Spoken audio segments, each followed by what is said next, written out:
Hi, everyone. My name's Jenny. I'm here and back again with Noah Ravoy. And we are doing a series where I'm actually asking Noah questions about raising boys and masculinity. And so this is our third episode together.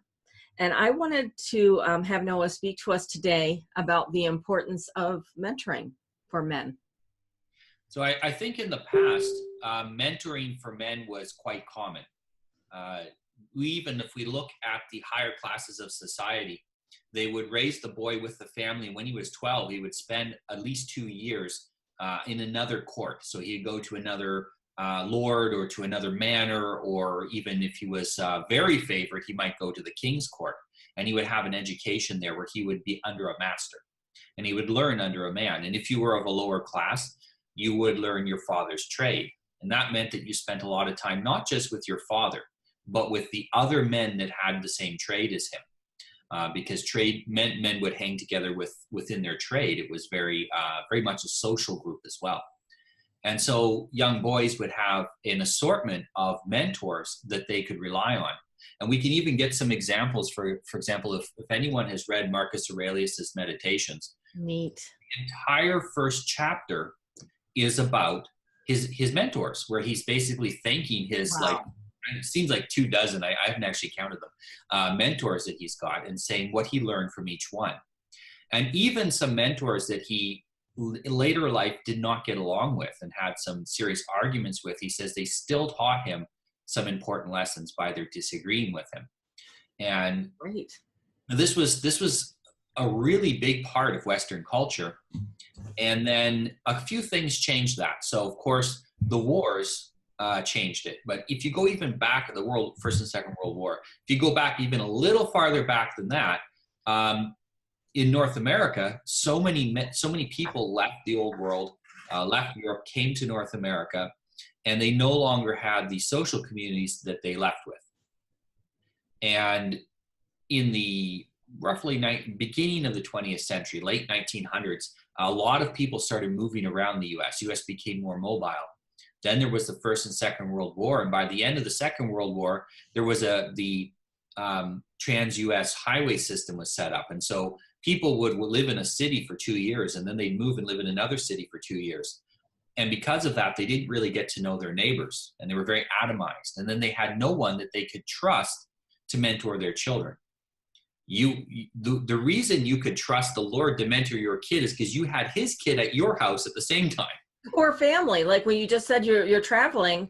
When I grew up, there was zero family around. My father's family was all on the East Coast, and mom's family all on the West Coast, and we were in Chicago. So no family at all. Exactly. And this is very, very common. And what happens is that, there was no such a thing as self-help books 200 years ago.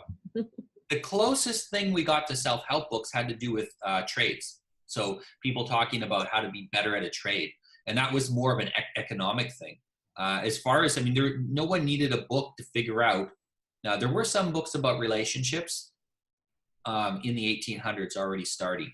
But very few of that stuff was necessary because all this wisdom was passed down orally from father to son and from uncle to nephew. And even if you would look out for the other young men in your neighborhood because they were your son's friends and you had a common interest. There was a commons, as we call it, in making sure that young men had good mentors and that they were raised well. A single bad behaving young man in the town could cause all kinds of problems. He'd break things, he'd kill cats and get the local young girls in trouble and all kinds of stuff. And so you had a major interest in making sure that no young man was left behind. And nowadays we are so atomized that not only do we not offer help, we don't ask for help.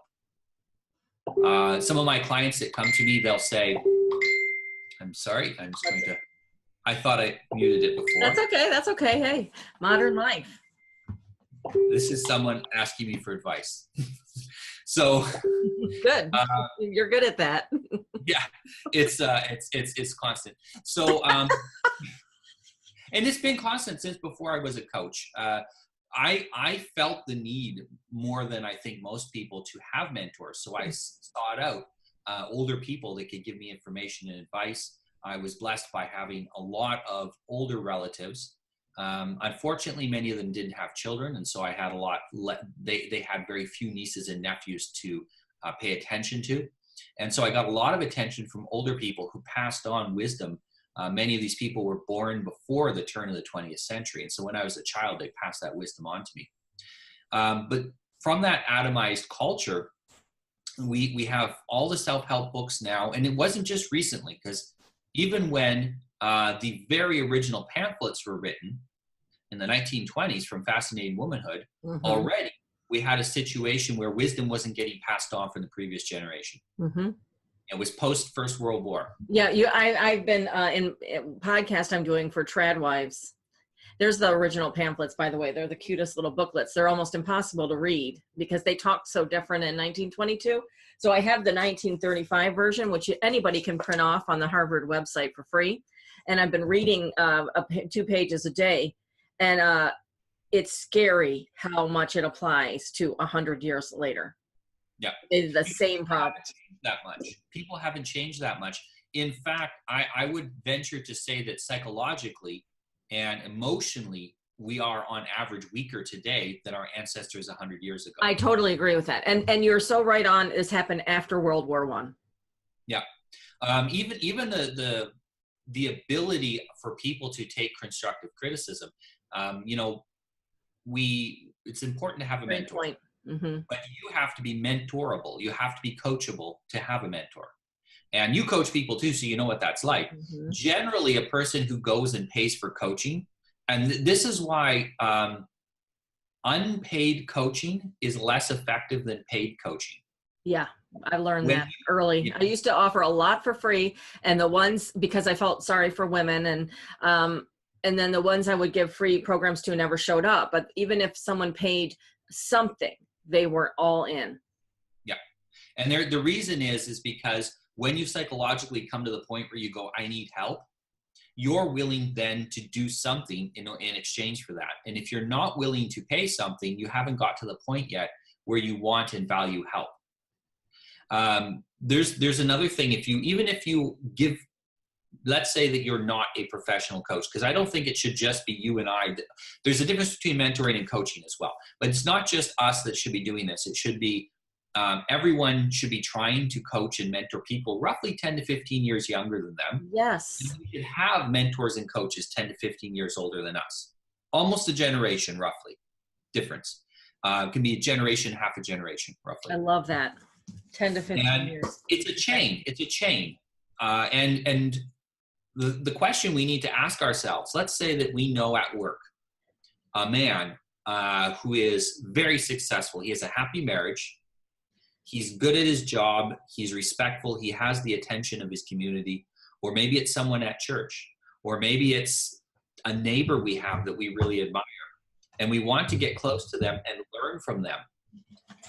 First thing we need to think is, how can we add value to their lives so that we can get that mentoring?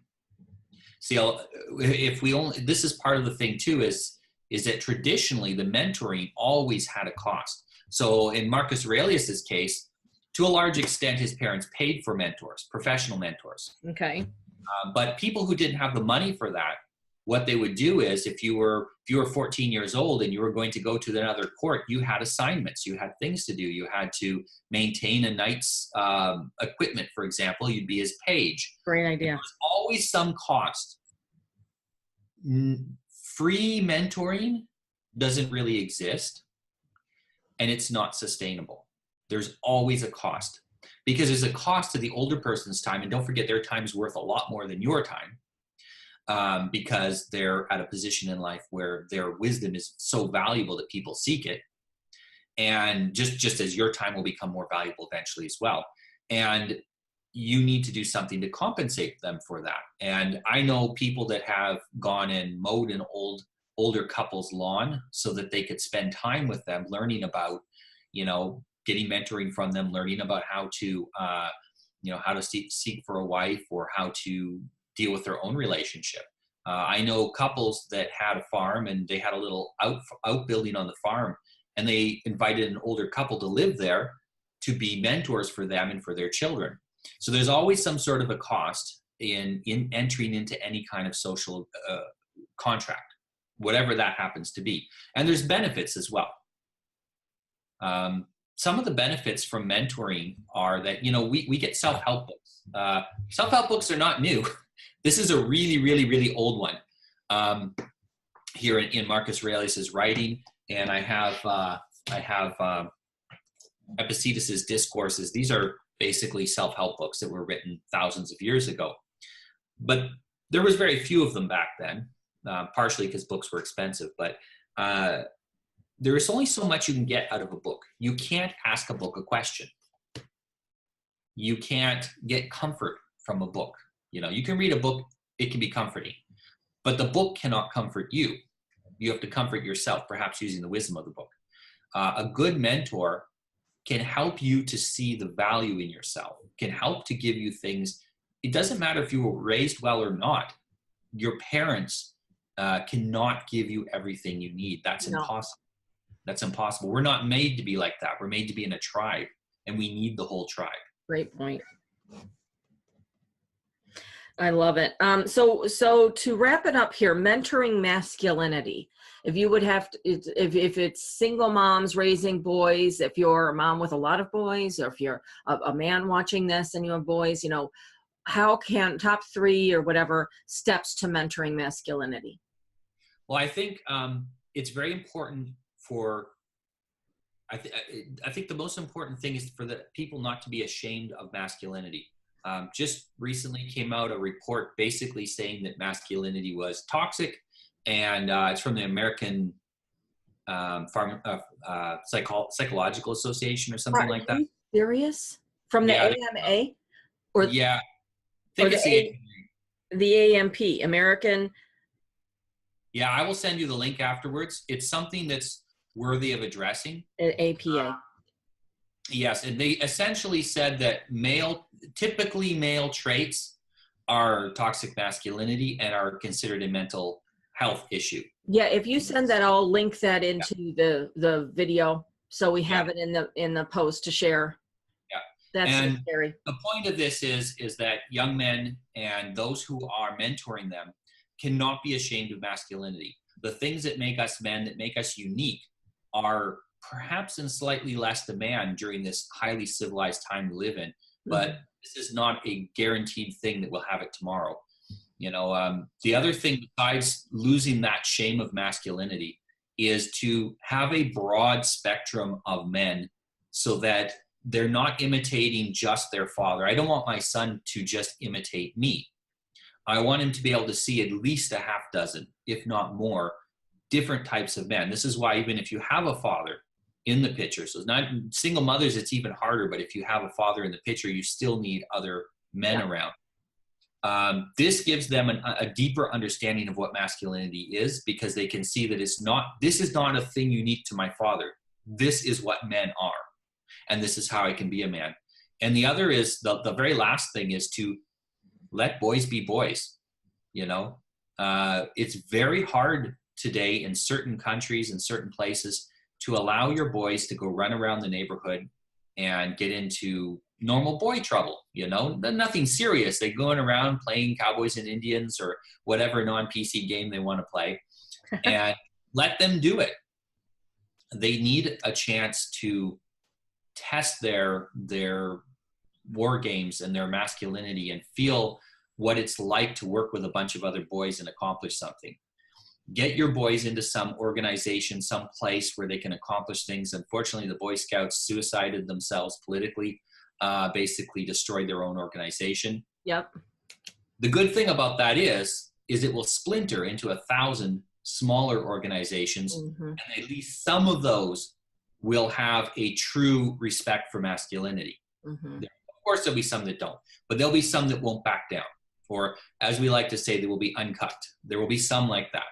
Go find the one that is. If there isn't one, get together with your friends and start one. You only need 3 or 4 kids. 3 or 4 boys is plenty. And you can find that in church community.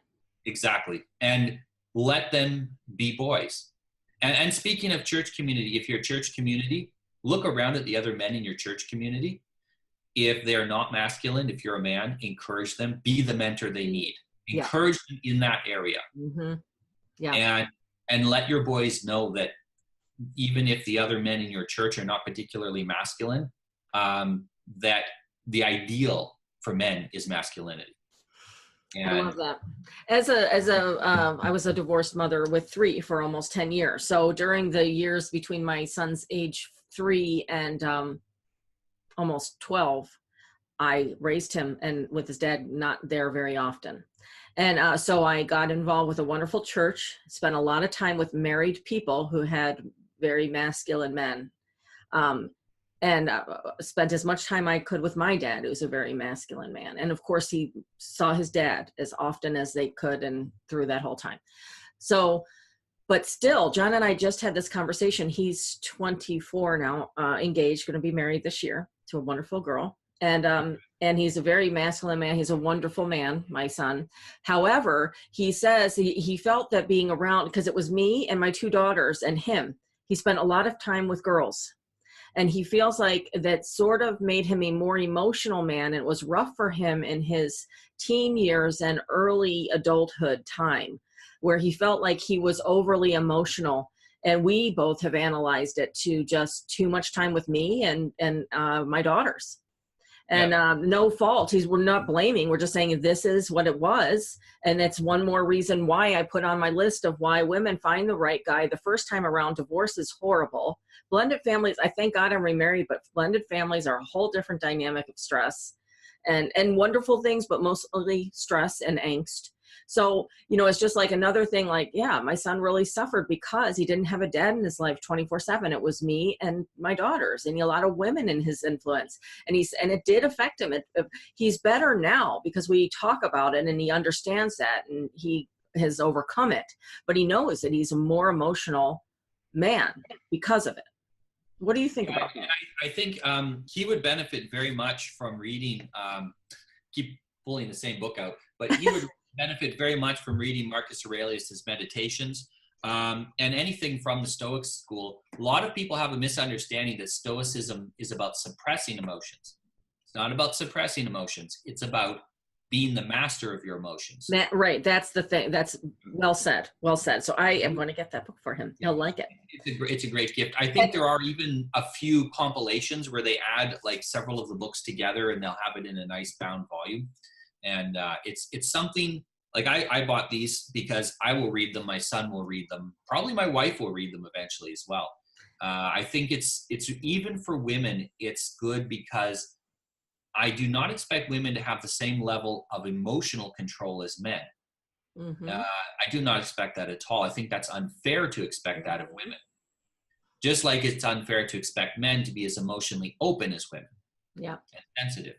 And still though, both sexes can learn from their ability to manage their emotions and to be the master of them as much as their gender permits and as much as their personality permits. Mm-hmm. Yeah. Thank you so much. I can't wait to tell John about this book because he loves Marcus Aurelius because we loved Gladiator and watched it hundreds of times. And his motto in high school was, what we do in life echoes in eternity. And we would say things, to each other from the movie all the time. So the fact that you're recommending this book is perfect for him. So thank you so much. Thank you so much. And everybody watching, we're so grateful you spend your time with us every week. Please like, comment, and share. Thank you, Noah. You're welcome. My pleasure. Bye.